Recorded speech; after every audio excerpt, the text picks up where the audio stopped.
شیخ سید عبد القادر جیلانی. کسی نے پوچھا تھا حضور غوث اعظم سے کہ آپ کی ولایت کس طرح کی ہے، تو آپ نے اپنی ایڑی کی طرف اشارہ کر کے فرمایا جب تک میرا قدم نہ لگے اللہ کسی کو ولایت دیتا ہی نہیں.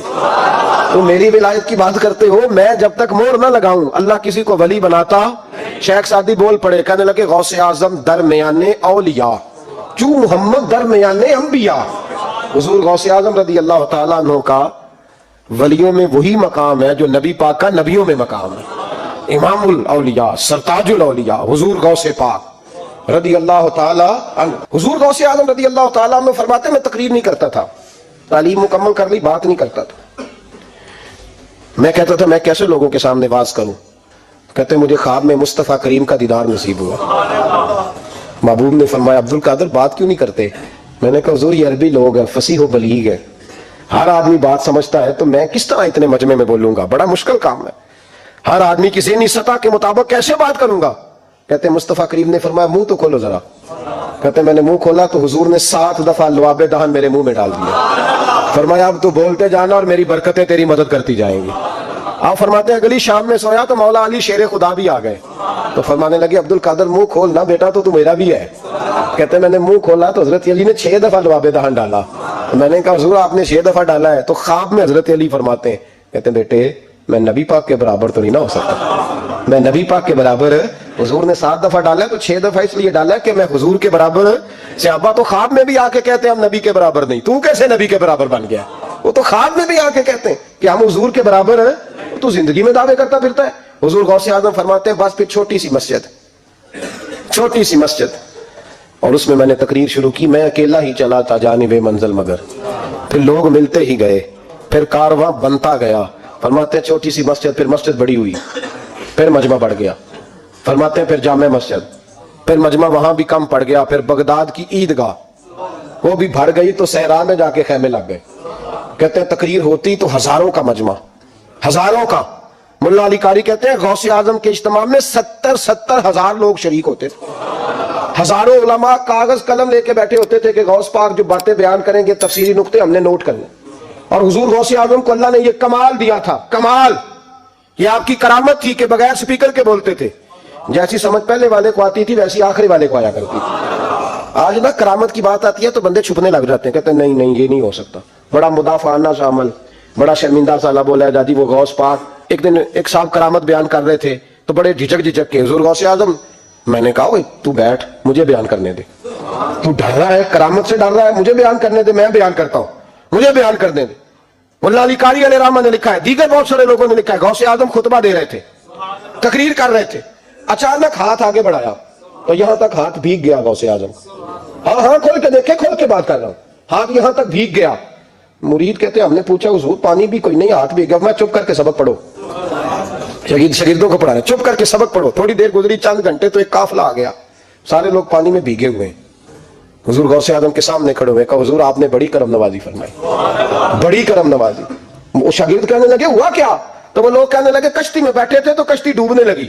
ہم نے کہا یا شیخ عبد القادر جیلانی خدا کے فضل سے ہم پر ہے سایہ غوث اعظم کا، ہمیں دونوں جہاں میں ہے سہارا غوث اعظم کا. کہتے ہیں حضور غوث اعظم نے وہاں بیٹھے ہاتھ لگایا اور ڈوبتی کشتی کو باہر نکال لیا. اور ڈرنے لگے، کہنے لگے جناب یہ کرامت لوگ نہیں مانیں گے. تو میں کہا جنہیں نہیں ماننا نہ مانے. ایک عیسائی مسلمان دونوں جھگڑا کر رہے ہیں، غوث اعظم گزر رہے ہیں، جھگڑا ہو رہا ہے. عیسائی مسلمان سے کہتا ہے ہمارے نبی عیسیٰ علیہ السلام نے مردے زندہ کیے، تمہارے نبی نے بھی کو کیا تو بتاؤ.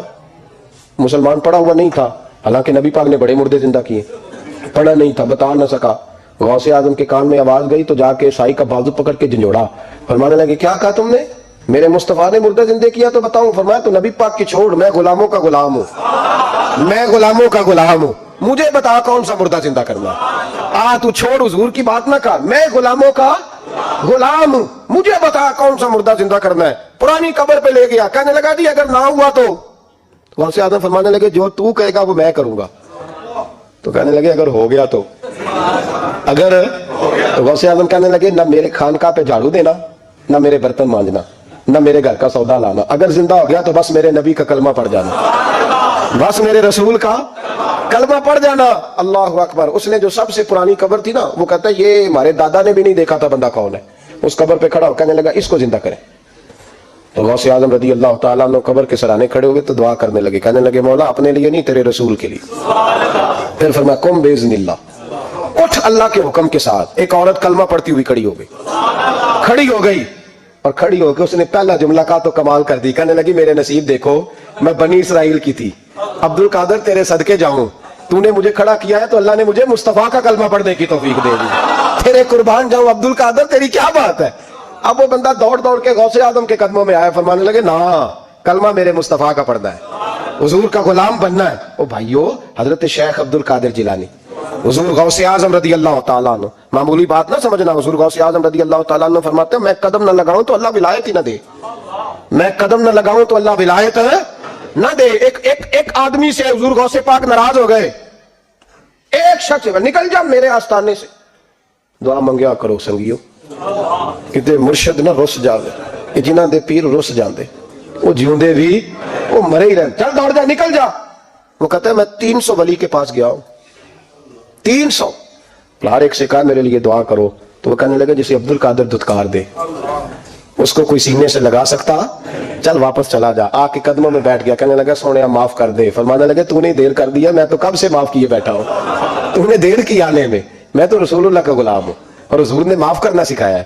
حضور غوث پاک واز کرتے، نصیحت کرتے، اور چونکہ نہ شہرت کے لیے، نہ مال کے لیے، نہ نوٹوں کے لیے، اس لیے غوث اعظم جب تقریر کرتے نا، ایک دن بغداد میں بارش شروع ہو گئی، خطاب ہو رہا تھا، لوگ بکھرنے لگے، تو 2 جملے غوث پاک کے، کہنے لگے یا اللہ تو دلوں کے بھید جانتا ہے، اگر بندے میں نے اپنی ذات کے لیے اکٹھے کیے ہیں تو تیز بارش برسا، دوڑا دے سارے، اور اگر تیرے لیے اکٹھے کیے ہیں تو پھر بھی تیری مرضی، رکھنے ہیں تو رکھ، بھیجنے ہیں تو۔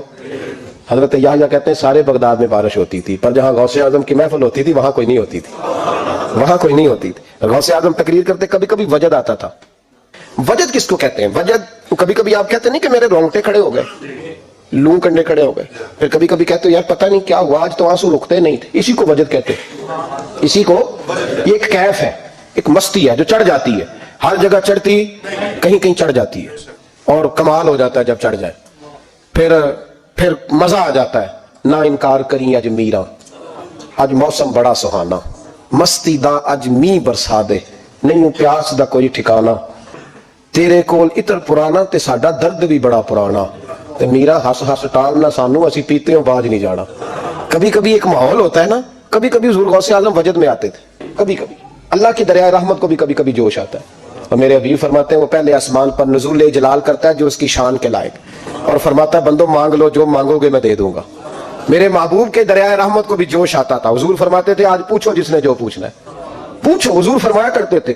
ایک دن حضرت ربیعہ بن کعب سامنے کھڑے ہیں تو میں سال یا ربیعہ جو دل کرتا ہے مانگ لے تیرا نبی تجھے دے دے گا۔ کبھی کبھی دریائے کرم جوش میں، تو غوث اعظم کو کبھی کبھی جوش آتا تھا۔ ایک دن تقریر کرتے کرتے کرتے کرتے جذبات میں آ گئے، جوش میں، یوں نظر اٹھائی تو حضرت خضر گزر رہے تھے اوپر سے، اور جوش جذبات میں فرمانے لگے او بنی اسرائیل کے ولی ذرا نیچے تو اتر، ذرا محمد عربی کے غلام کی بھی چند باتیں سن کے جا، تجھے سناؤں رسول اللہ کے غلام کس طرح کے ہوتے ہیں۔ عالم وجد میں، کیف میں، تھوڑی دیر گزری تو تڑپنے لگے، مجمع پہ سکوت تاری، لوگ سمجھ نہیں رہے ہو کیا رہا ہے۔ ایک آپ کے خلیفہ تھے حضرت علی بن ہیتی، وہ دیوار کے ساتھ ٹیک لگا کے سو رہے تھے، سارا مجمع دم بخود ہے یہ کیا ہونے لگا، غوث پاک اٹھے، تقریر وہیں رہ گئی، علی بن ہیتی کے پاس جا کے یوں ہاتھ باندھ کے کھڑے ہو گئے، اور دیر تک نبی پاک پہ درود پڑھتے رہے۔ ان کی آنکھ کھلی تو وہ بھی روئے، غوث اعظم بھی روئے، دعا ہو گئی، جلسہ ختم۔ غوث پاک سے تو پوچھنے کی طاقت ہی نہیں تھی نا کسی کی، ان سے کون پوچھے، لوگ حضرت علی کے پاس، حضرت علی بھی نہیں تھی رحمت اللہ علیہ، حضور یہ کیا ہوا ہمیں سمجھ نہیں آئی۔ آپ فرمانے لگے تمہیں کیا بتاؤں، تم کسی معمولی پیر کے ماننے والے نہیں ہو، میں آج غوث اعظم کی محفل میں بیٹھے بیٹھے ہی مدینے پہنچ گیا ہوں، اور مجھے رسول اللہ کے جلوے نظر آنے لگے ہیں، پر میرے شیخ کا کمال دیکھو، جو میں خواب میں دیکھ رہا تھا عبد القادر ظاہری آنکھوں سے نظر فرما رہے، ظاہری آنکھوں سے، عالم وجد میں، کیف میں، سرور میں۔ اور جب غوث اعظم تقریر کرتے تھے نا تو 50 آدمی اس کونے سے کھڑے ہوتے تھے، کہتے تھے حضور ساری زندگی گناہ کیے ہیں، اب توبہ کرتے ہیں، اب دوبارہ گناہ نہیں کریں گے۔ اس کونے سے 15 کھڑے ہوتے تھے، حضور ڈاکے ڈالے ہیں ساری عمر، اب توبہ، آپ کی بات نے دل بدل دیا ہے، اللہ نے توفیق ہدایت دے دی۔ ادھر سے 10 کھڑے ہوتے، حضور سود کا دھندا، چوری کا دھندا، آج کے بعد توبہ۔ ایک بزرگ تھے حضرت یحییٰ بن نجا ان کا نام تھا، وہ کہتے ہیں میں نے سوچا روز بندے توبہ کرتے ہیں، آج میں گنوں نہ کہ ایک محفل میں کتنے کرتے ہیں، آج گنوں نہ اب تو کاؤنٹنگ کے مختلف ذرائع ہیں نا, کیلکولیٹر ہے, باقی چیزیں. اس زمانے میں یہاں گٹھلیاں ہوتی تھی کھجور کی, بندے کوئی چیز گرنی ہوتی تو گٹھلی ڈالتے, یا لوگ دھاگا لے جاتے تھے, ہر دھاگے پہ گرا لگاتے تھے, ایک گرا دوسری گرا, وہ کہتے ہیں میں نے نا اپنے پلو کے چادر کے نیچے دھاگا چھپا لیا. ایک بندہ توبہ کرنے اٹھا تو ایک گرا ڈال دی, دوسرا اٹھا تو دوسری گرا ڈال دی, تیسرا اٹھا تو تیسری. کہتے ہیں اچانک بندے زیادہ ہو گئے. اب میری سپیڈ ہی بڑی کم تھی, میں کوشش بڑی کرتا پر بندے زیادہ. کہتے ہیں بڑی کوشش کی پر میں پورا ہی نہ ہوں. کہتے ہیں جب میں تھک گیا نا اور تھوڑا سا میرا سانس بھی پھولنے لگا, پریشان بھی ہوا, تو غوث پاک نے میری طرف دیکھا اور دیکھ کے مسکرائے, اور مسکرا کے فرمانے لگے یحییٰ میں دلوں کی گرے کھولتا جا رہا ہوں, تو بند کرتا جا رہا ہے. میں گرا کھول رہا ہوں, تو گرے لگا رہا ہے. اور چھوڑ دے یار, تجھ سے نہیں گنا جائے گا. یہ عبد القادر کی وجہ سے توبہ نہیں کر رہے, خدا کے فضل کی وجہ سے کر رہے. اور اللہ کا فضل گنا جا سکتا نہیں, شمار کیا جا سکتا. فرمایا نہ کر. آپ نے 40 سال لوگوں کو تبلیغ فرمائی, ہزاروں یہودیوں نے کلمہ پڑھا, لاکھوں. عیسائیوں کا بڑا عالم تھا, وہ کہتا ہے میں پوری انجیل پڑھتا تھا, جتنے نسخے تھے سب مجھے یاد تھے, لیکن میں متاثر ہو گیا اسلام سے. یمن کا رہنے والا تھا. میں نے ایک ٹھان لی, اس کے ہاتھ پہ کلمہ پڑھنا ہے جو اس وقت نبی پاک کی امت میں سب سے زیادہ شان والا ہو. کہتے ہیں میں سویا تو خواب میں جناب عیسیٰ کا دیدار ہوا, اور مجھے کہنے لگے تلاش کرنے کی ضرورت ہی کوئی نہیں, بغداد چلا جا. بغداد حضور غوث پاک کی بارگاہ میں. فرمانے لگے اس وقت نبی پاک کی امت میں سب سے زیادہ شان اللہ نے حضور غوث اعظم کو عطا فرمائی, شیخ عبد القادر جیلانی رضی اللہ تعالی. غوث پاک. ہم کوئی دیوانے لوگ نہیں, ہمیں شعور نہیں, ہمیں عقل نہیں. ساری زندگی کھل کے جس چیز کا زیادہ تعارف کرایا وہ غوث اعظم کی نسبت ہے. اب تو ہمارے ہاں پیری مریدی کا رواج ہی نہیں نا. حضرت باعث بستامی فرماتے تھے میں اس مولوی کے پیچھے نماز نہیں پڑھتا جو کسی کا مرید نہ ہو. اس کا اپنا پیشوا کوئی نہیں, وہ میری پیشوائی کیسے کرے گا. حضرت مخدوم اشرف جہانگیر سمنانی فرمایا کرتے تھے میں تو اس دکاندار سے سودا نہیں لیتا جو کسی کا مرید نہ ہو, اس لیے کہ اس نے تربیت ہی نہیں لی, جس کے اندر درد ہی نہیں, روحانیت ہی نہیں, اس کا پیشوائی کوئی نہیں. کس طرح اب تو ماحول نہیں نہ رہا. لیکن یاد رکھو یہ نسبت اتنی تگڑی ہے, اتنی تگڑی کہ ہمارے صوفیاء نے ساری زندگی غوث اعظم کا غلام کہلانے میں فخر محسوس کیا. کیا رشتہ داری تھی اعلیٰ حضرت بریلوی کی ان سے, کیا تعلق تھا پیر میر علی شاہ صاحب کا ان کے, کیا لیکن ان لوگوں نے ساری زندگی کھل کے غوث اعظم کے تذکرے کیے. کیوں؟ غوث اعظم نے 40 سال عشاء میں وضو کیا اور فجر تک اللہ کی عبادت کی. فرماتے میرے مالک نے کہا عبد القادر کچھ مانگ لے. نہ اپنے لیے مانگا نہ اولاد کے لیے.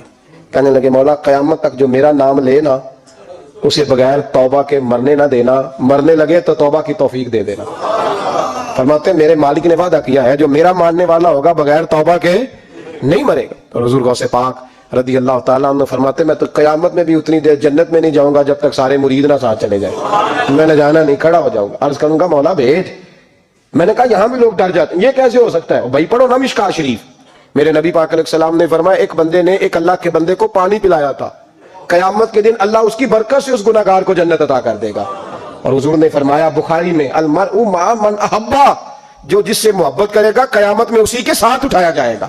تو ساری زندگی قادری کہلائے, ساری زندگی غوث اعظم کا غلام کہلائے, ساری زندگی خواجہ اجمیر کا نوکر کہلائے, ساری زندگی شاہ نقش بند کا غلام کہلائے, ساری زندگی شیخ شہاب الدین سہروردی کا اپنے آپ کو منسوب کرے اور دنیا سے جائے تو ایسے ہی چلا جائے. میرے نبی نے نص بیان کر دیا جو جس سے پیار کرے گا اسی کے ساتھ جائے گا, اسی کے. خدا کے فضل سے ہم پر ہے سایہ غوث اعظم کا, ہمیں دونوں جہاں میں ہے سہارا غوث اعظم. غوث اعظم جیسا اللہ نے مجھے بیٹا عطا فرمایا. میرے بھائی ہم جو بنیاد بنا رہے ہیں, تو کہتا بات نہیں مانتی بہو, تو میں نے کہا بالکل صحیح کرتی ہے, نہیں ماننی چاہیے اسے, اس لیے کہ دولت بیاہ کے لائے ہو, بہو تھوڑا لائے ہو. کہتے ہیں جوائی لالچ بڑا کرتا ہے. تو میں نے کہا کیوں آفرے کرتے رہے تم, کس نے کہا تھا یہ باتیں کرنے؟ بالکل صحیح کر رہا ہے. وہ جو آپ نے جس بنیاد پہ دیوار بنائی تھی وہ آپ کو مل رہی ہے. میرے نبی کریم صلی اللہ علیہ وسلم نے فرمایا جب تو گھر بنانے لگے, بچی اور بچے کے لیے رشتہ ڈھونڈنے لگے, دین کو, اگر بچے کے دل میں خوف خدا ہوگا تو بیوی کو مارتے وقت ڈرے گا, 100 دفعہ خیال آئے. عورت کے اندر خوف خدا ہوگا تو سمجھے گی میرا خامند ہے. اگر وہ نماز سے, قرآن سے, نبی پاک صلی اللہ علیہ وسلم سے وابستہ ہو گئے میاں بیوی, تو ان کے اندر ضرور کچھ نہ کچھ تصورات آئے. محبوب سبحانی, غوث سمدانی, شیخ عبد القادر جیلانی رحمۃ اللہ علیہ, آپ کے والد گرامی فرماتے ہیں کہ میں بھوک بڑی سخت لگی ہوئی تھی, بڑی سخت بھوک لگی تھی, تو ایک سیب بہتا ہوا جا رہا تھا, ایک سیب بہتا ہوا جا رہا تھا پانی میں, تو اٹھایا تو کھا لیا. دل میں خیال آؤ ہو پتہ نہیں کس کا تھا. اب جدھر سے پانی آ رہا تھا ادھر چل نکلا, ایک درخت ہے, باغ ہے, اس باغ کے بہت سارے درخت جھکے ہوئے ہیں. اس دریا کی جانب پتہ کیا کس کا ہے, سمجھ آئی کہ انہی کے باغ سے وہ سیب جو ہے بہ کے گیا ہوگا. کہتے ہیں مالک کے پاس گیا, میں نے جا کے کہا بزرگوں, بڑے نیک آدمی تھے, ان سے میں نے کہا بزرگوں, غوث اعظم کے والد کہتے ہیں, میں نے کہا بزرگوں ایک سیب کھا لیا ہے. تو پریشان ہوں کہ وہ میرے لیے جائز نہیں تھا, بڑی کیا کرنے کی کوشش کرتا ہوں, نکلتا نہیں, مہربانی ہو جائے. انہوں نے کہا میں نہیں معاف کرتا. تو میرا سیب کیوں کھایا, حالانکہ جاتی ہوئی شاید ایسے ہی جائز ہے, کیوں تو نے کھایا؟ میں نہیں معاف کرتا تھا. کوئی بابا جی قیمت لے لو, بخش دو. بابا جی کہنے لگے چل کچھ دن رہا, میرے کھیتوں کو پانی لگا. سید زادے, چڑھتی جوانی, خوبصورت ماتھا, خوبصورت چہرہ, نور دور دور سے چھلک کے پڑے, سادات کے گھرانے کا سجا ہوا نوجوان, کئی پکڑ کے کدال پکڑ کے بابا جی کے کھیتوں کو باغ کو پانی لگاتے. کچھ مہینے رہے تو بابا جی سے کہنے لگے بابا معافی. کہنے لگے نہیں مل سکتی. کہ کس طرح ملے گی؟ کہنے لگے ایک بیٹی ہے میری, آنکھوں سے اندھی ہے, کانوں سے بہری ہے, زبان سے گونگی ہے, ٹانگیں بھی کوئی نہیں دونوں, بس سانسیں چلتی ہیں, تو شادی کرے تو معاف کر دیتا ہوں. حضرت غوث پاک کے والد گرامی کہنے لگے مجھے قبول ہے, میرے اندر جو رزق چلا گیا اس کو پاک کرنا ہے, کہیں وجود جہنم کہیں جھنہ بن جائے, میری تو نورانیت چلی جائے گی ساری اگر میں اس طرح کا. مجھے قبول ہے. نکاح ہو گیا. کہتے ہیں جب حجلہ عروسی میں داخل ہوا, رات کمرے میں گیا تو میں نے آنکھوں سے دیکھنے والی, کانوں سے سننے والی اور حور سے ملتی جلتی ایک خوبصورت عورت بیٹھی دیکھی.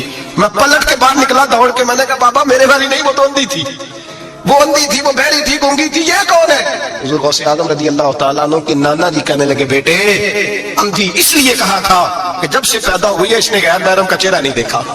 گونگی اس لیے اس کو کہا ہے کہ اس کی زبان پہ نہ غیبت آئی نہ چغلی آئی. میں پیار کرنے والا باپ ہوں, پر اس نے کبھی مطالبہ میرے ساتھ بھی کوئی نہیں کیا.